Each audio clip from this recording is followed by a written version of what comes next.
Hey, I'm Randy, and you're watching The Cheap Audio Man. Here at The Cheap Audio Man, we talk about high-value hi-fi, home theater, and headphone equipment. And today we're talking about a brand new product. It is the Ifi Zen 1 Signature. It's a DAC. It's a new DAC in the Zen line. So sit down, grab a cup of coffee, and let's talk about the Ifi Zen 1 Signature.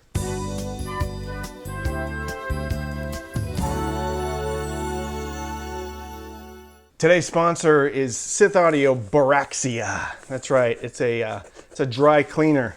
Toilet got you down? Stubborn dishes? Grab some Sith Audio Boraxia, throw it in there and start scrubbing away.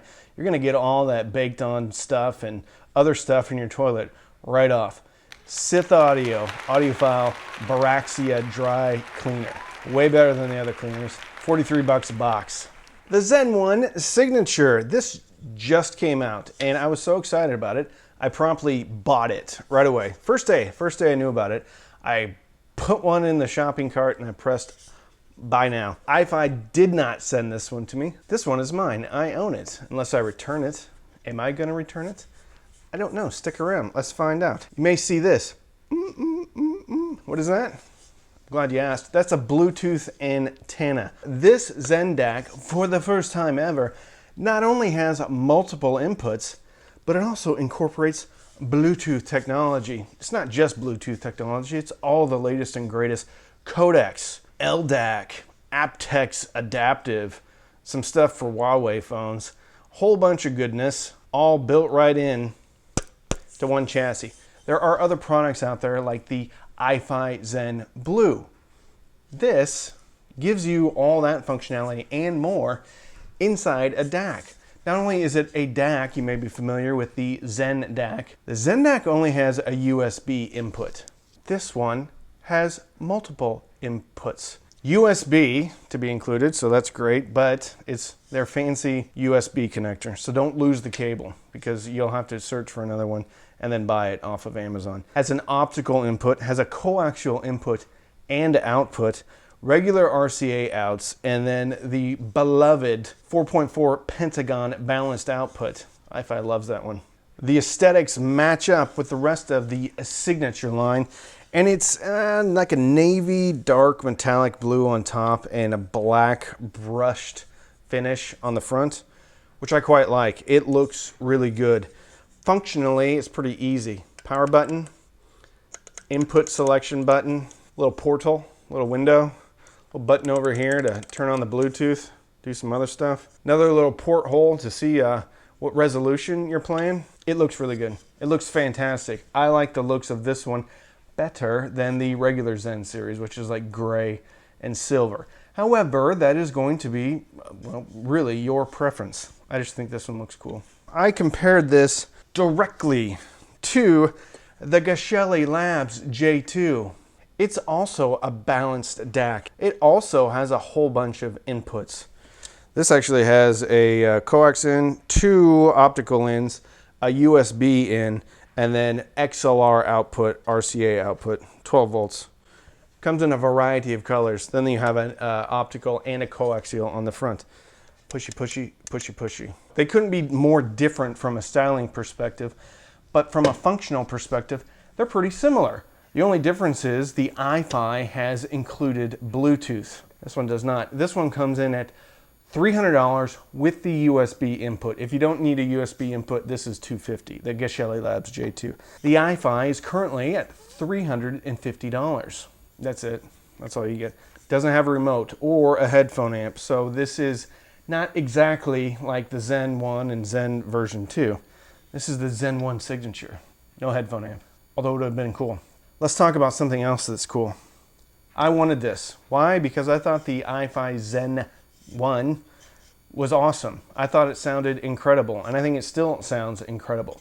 What I wanted from them is the same product with multiple inputs, i.e.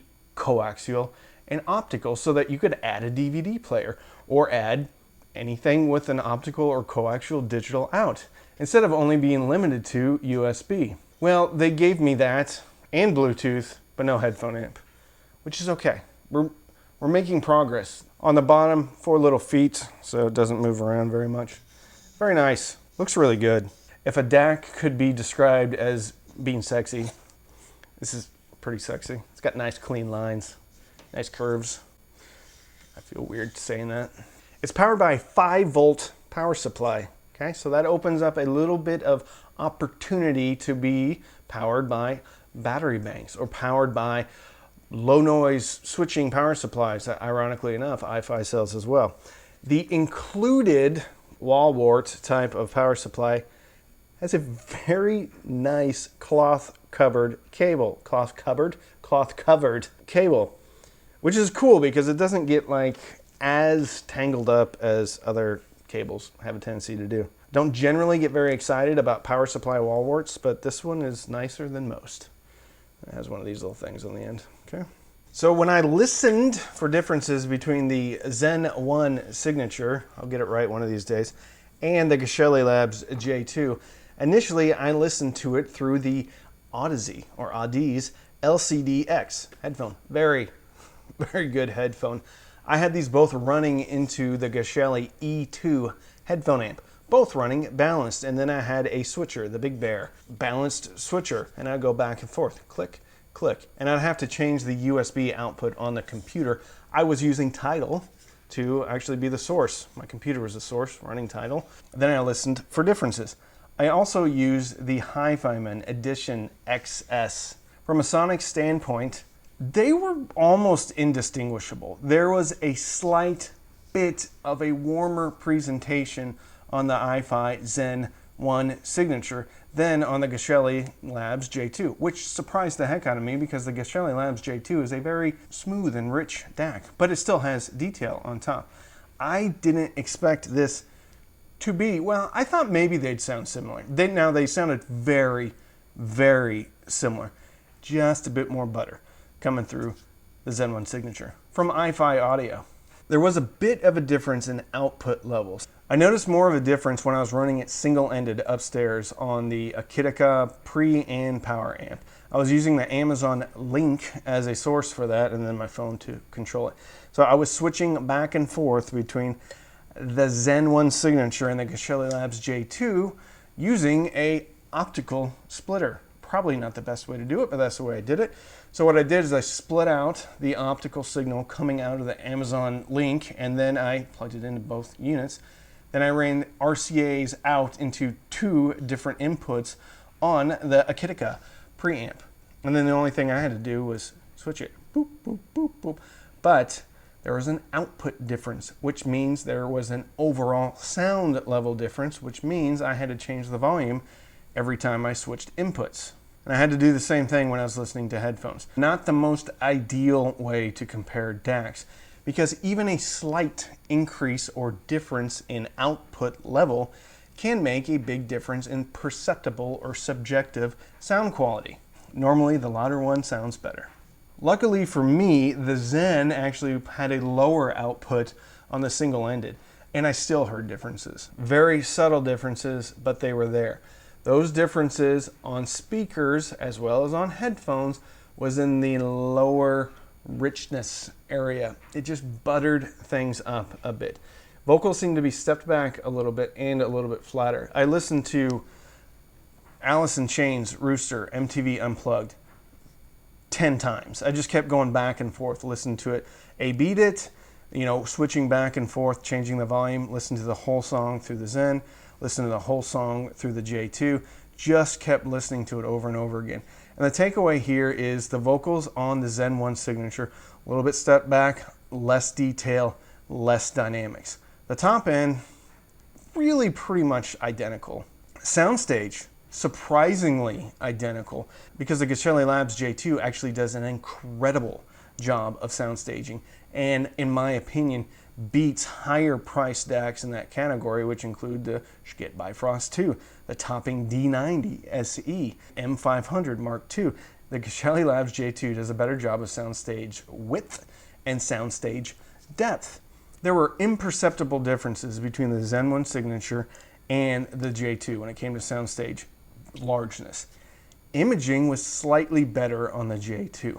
The center image was more locked in, more definitively defined, with the J2 and Chocolate Chip Trip by Tool, I could really make out, and it wasn't so much like side to side movement, it was things that were in the center and stayed in the center, like vocalists, like guitars, or whatever it was. They were easier to pick out in space with the J2 than the Zen 1 Signature. Bluetooth worked flawlessly. I think LDAC sounded a little bit better through my Android devices. I have a tablet, Tab A, and then I also have a S9. It's an older phone, but it still works. It checks out. I was about ready to clear them.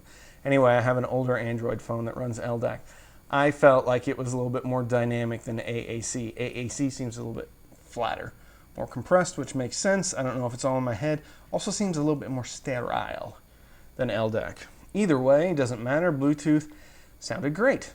I didn't have a chance to test it on any of the other Bluetooth codecs because those are the only devices I have. As far as the main portal, the light in the front, it lights up a different color depending upon what bit rate and sample rate is going on and whether or not it's running MQA.